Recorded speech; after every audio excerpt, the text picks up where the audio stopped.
हम उस भारत के लोग हैं जहाँ रानी लक्ष्मीबाई, रानी पद्मावती जैसी शक्तियाँ पैदा हुई, अहिल्याबाई होलकर जैसी वीरांगना जिन्होंने कभी मराठा ध्वज को झुकने नहीं दिया। आज हमें आजाद हुए 76 साल से भी ज्यादा हो गए, पर क्या आज इतनी आजादी के बाद आप या आपके घर की कोई भी लड़की रात में अपने घर से अकेले निकलने में कंफर्टेबल है? चलो मान लेते हैं वो लड़की है तो डरती है, लेकिन अगर आप एक लड़के भी हो तो क्या आप अपनी बहन, वाइफ, माँ या गर्लफ्रेंड किसी को भी अकेले रात में कहीं जाने देने में कंफर्टेबल हो? क्या आपको डर नहीं लगता या फिर लगता है? पर ये डर किस चीज का है? चोरी का, जंगली जानवरों का, भूत प्रेत का या फेलो इंडियंस का? हमारे ही भारतवासियों का। देश के लिए जब लोगों ने अपनी जान दी ताकि इस देश के लोग सुरक्षित रहें, तो हमारी आज की हकीकत में हमें एक दूसरे से ही खतरा कैसे हो? मैं बस सिर्फ इतना पूछना चाहती हूँ कि क्या लगता है आपको? Are we really independent?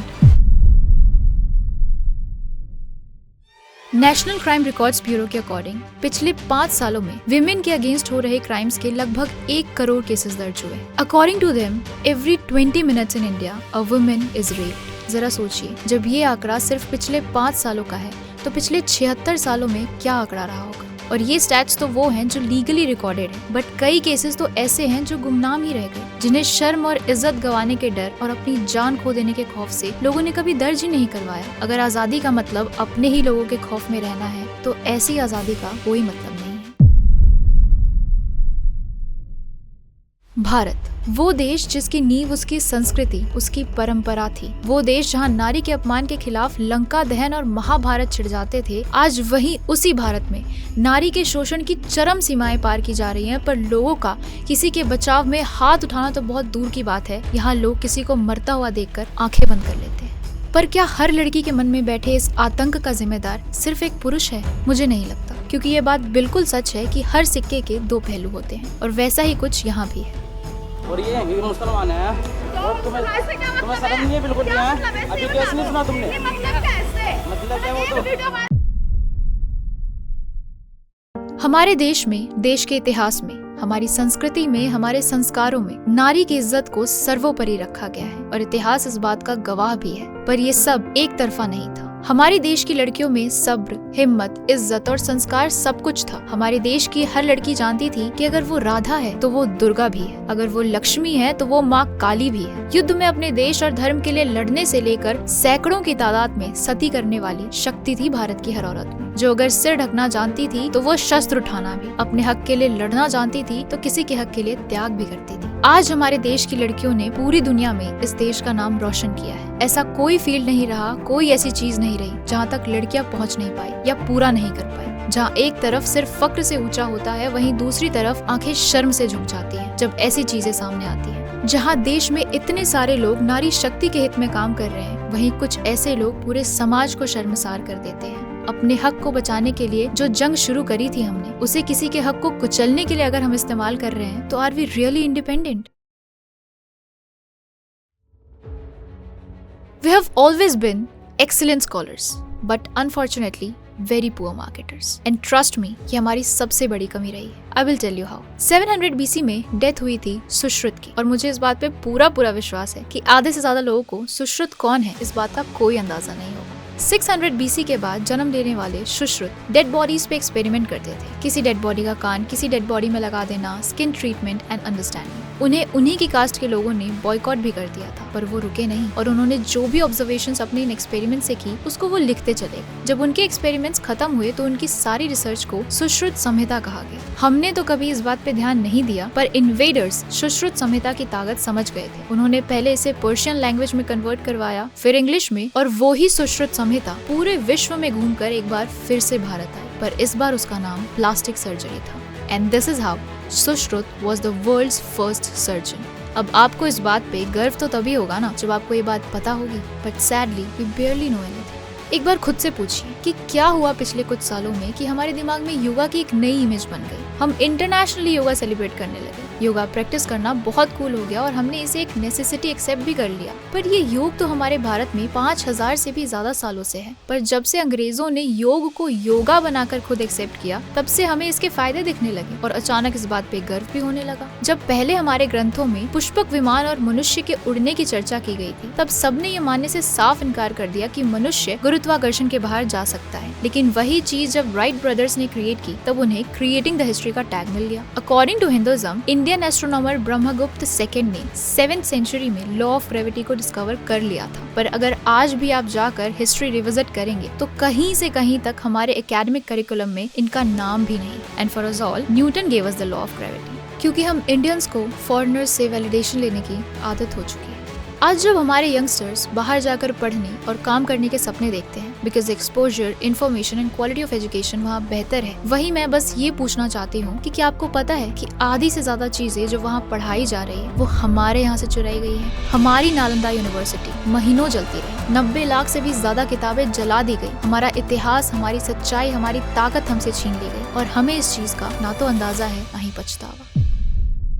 जरा सोचिए कि आप बहुत अमीर खानदान में पैदा हुए, पर आप बहुत छोटे थे जब आपके पड़ोसियों ने आपके माता पिता के साथ धोखा किया और आपका सारा पैसा, सारी लग्जरी, लाइफस्टाइल सब कुछ हड़प लिया। अब जब आप बड़े हुए तो आपके माँ बाप गरीब थे, बैकवर्ड थे और आपके पड़ोसी बहुत मॉडर्न, कूल एंड फॉरवर्ड। आपको आपके पड़ोसी जैसी जिंदगी चाहिए थी, आपको उनके जैसा लाइफस्टाइल चाहिए था। आप अपने पड़ोसी की हर बात मानते थे पर अपने माँ बाप की नहीं, because you didn't know the whole story. Similarly, India हमारे माँ बाप जैसा है। आप और मैं वो अनफॉर्चुनेट बच्चे जो अपनी रूट्स, अपने कल्चर और अपनी रिचनेस से अनजान हैं। और पड़ोसी तो आप समझ ही गए होंगे। आज वेस्टर्न कल्चर, उनकी बताई हुई बातें, उनकी लैंग्वेज, उनके कपड़े, उनके रहने का तरीका सब सही लगता है, हमारी ड्रीम लिस्ट में भी आता है। We think they are the smarter ones, but let me tell you one thing, we come from a land that gave the world the smartness. आप, मैं, हम सब ये जानते हैं कि भारत को सोने की चिड़िया कहा जाता था। Until 1000 AD, India had an incredibly prosperous economy, constituting to around 33% of world's GDP. इतने बड़े एम्पायर को नष्ट करने के लिए ब्रिटिशर्स ने ना जाने क्या क्या किया। हालांकि ये बात मानने को वो तो कभी तैयार नहीं हुए, पर सच्चाई को कोई झुटला नहीं सकता। कुछ सालों पहले एक रिसर्च के दौरान रिनाउंड इकोनॉमिस्ट उत्सा पटनायक ने एक report the, which states that Britain stole nearly $45 trillion from India. हमारे पेरेंट्स बहुत बार हमें बोलते हैं ना कि बेटा उस जमाने में 20,000 बहुत बड़ी बात होती थी। सो जस्ट इमेजिन उस जमाने के $45 ट्रिलियन। इंडिया से वो लोग सिर्फ पैसा और यहाँ के आर्टिफैक्ट्स लेके नहीं गए, बल्कि यहाँ की शिक्षा, यहाँ की संस्कृति, यहाँ की परंपरा सब लेके चले गए और यहाँ छोड़ गए अपना वेस्टर्न कल्चर, जो हमें करोड़ और वीक करने के लिए बहुत था। और हमने इस दीमक को अपनाने में कोई हिचक नहीं की। ये एक बहुत ही पॉपुलर मान्यता है कि अगर आपको किसी देश को वीक करना है ना, तो उसकी संस्कृति खराब कर दो। वहाँ की पॉपुलेशन को मैनिपुलेट करना है तो वहाँ की किताबें बदल दो, किताबों में पढ़ाई जाने वाली बातें बदल दो, सोच बदल जाएगी। और यही हुआ। जहाँ हमें हमारे देश की पॉजिटिव बातें बताई जानी थी, उसकी जगह हमें बताया गया कि कौन से रूलर ने हमें लाचार बनाकर रखा, किसकी हुकूमत में हम रहे। हमें ये नहीं बताया गया कि हमने क्या अच्छा किया, हमारी क्या ताकत थी। पर मोहम्मद गौरी, खिलजी, औरंगजेब बच्चे बच्चे को पता था। और हमारी कंट्री के नौजवानों के दिमाग में भारत की इमेज की सबसे बड़ी नींव थी गुलामी, कमजोरी और शिकस्त की तस्वीर, जो कि आज तक जिंदा है। इंडियंस फॉरेनर्स को ज्यादा कूल समझते हैं, पैर छूकर आशीर्वाद लेने को आउटडेटेड, नमस्ते बोलना तो हम भूल ही चुके हैं। पर जब हम किसी अंग्रेज को नमस्ते बोलते देखते हैं तो हम एकदम से खुश हो जाते हैं और नमस्ते कूल लगने लगता है। अपने देश के बारे में इतना अनजान होने का मतलब है कि हमें शायद अपनी आखिरी सांस तक अपने असली औकात का एहसास नहीं हो पाएगा।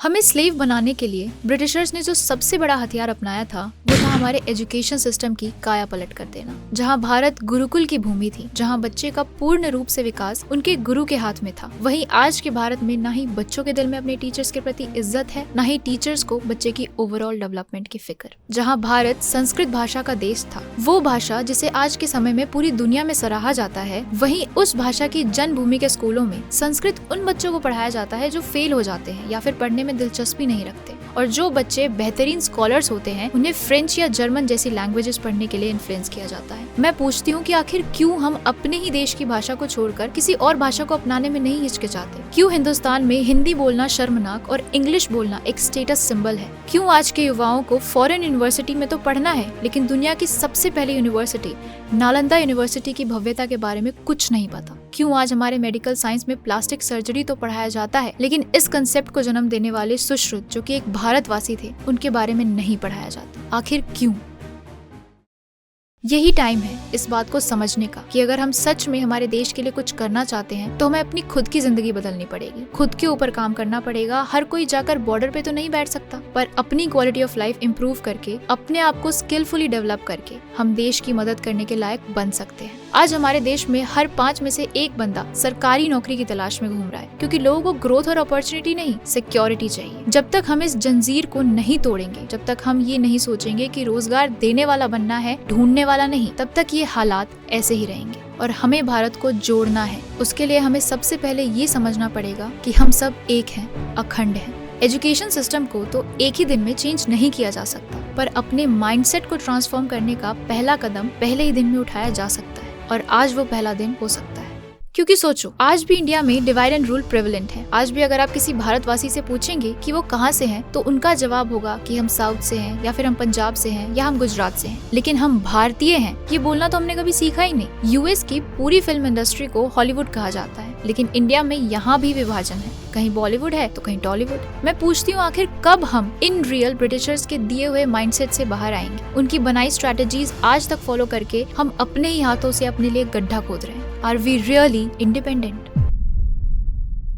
इससे पहले हम इस वीडियो में आगे बढ़े, I just want to ask you all for a quick favor. If this video has been of value for you and you have really enjoyed the video, don't forget to hit the like button. And if you didn't like it, you can also hit the dislike button. इस तरह के documentary style के videos बनाने में, research करने में, script ready करने में, शूट में, एडिटिंग में वाकई बहुत ज्यादा एफर्ट्स लगते हैं। सो आप सोच भी नहीं सकते कि मुझे कितनी खुशी होती है आपके सपोर्ट को देखकर। कमेंट सेक्शन में आपके व्यूज अबाउट इंडिपेंडेंस हमारे साथ शेयर करना बिल्कुल मत भूलिएगा, और इस वीडियो को देखकर आपका क्या एक्सपीरियंस रहा ये भी हमें जरूर बताइएगा। इस चैनल पे इस तरह के एंटरटेनिंग डॉक्यूमेंट्री स्टाइल में बहुत जबरदस्त वीडियोस और भी आने वाली हैं। अगर आप इस तरह की कोई भी वैल्यूएबल वीडियो मिस नहीं करना चाहते तो फटाफट से hit the subscribe button and also hit the bell icon so that you get the instant notification whenever a new video is uploaded on my channel. Settings में भी एक बार ये चेक कर लेना, make sure all your notifications are turned on. Now let's move to the next reality check.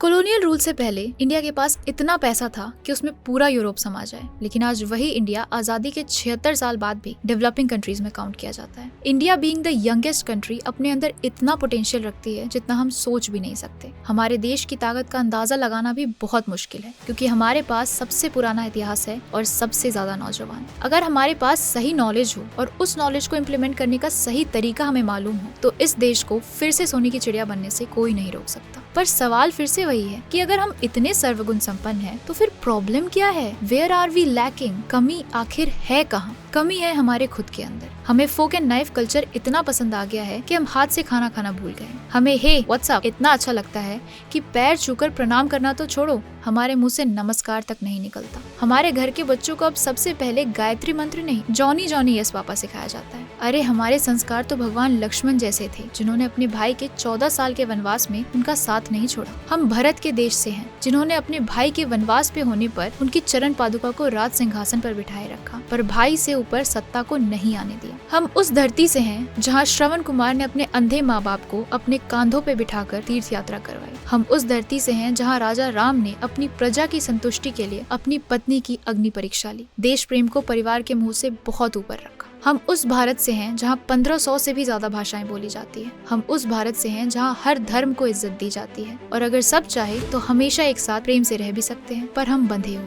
हुए हैं show off करने की बेड़ियों से, बंधे हुए हैं अपने आप को बड़ा दिखाने वाली इच्छाओं से, बटे हुए हैं जाति प्रथा से, धर्म पे चल रहे दंगों से। अब हम इज्जत कम, झगड़े ज्यादा करते हैं। अब हमें ना ही शास्त्र का ज्ञान है, ना ही शस्त्र का। हम धर्म से दूर हैं, टुकड़ों में जीते हैं। वासुदेव कुटुम्बकम की सीख अब हमारे मन में नहीं रही।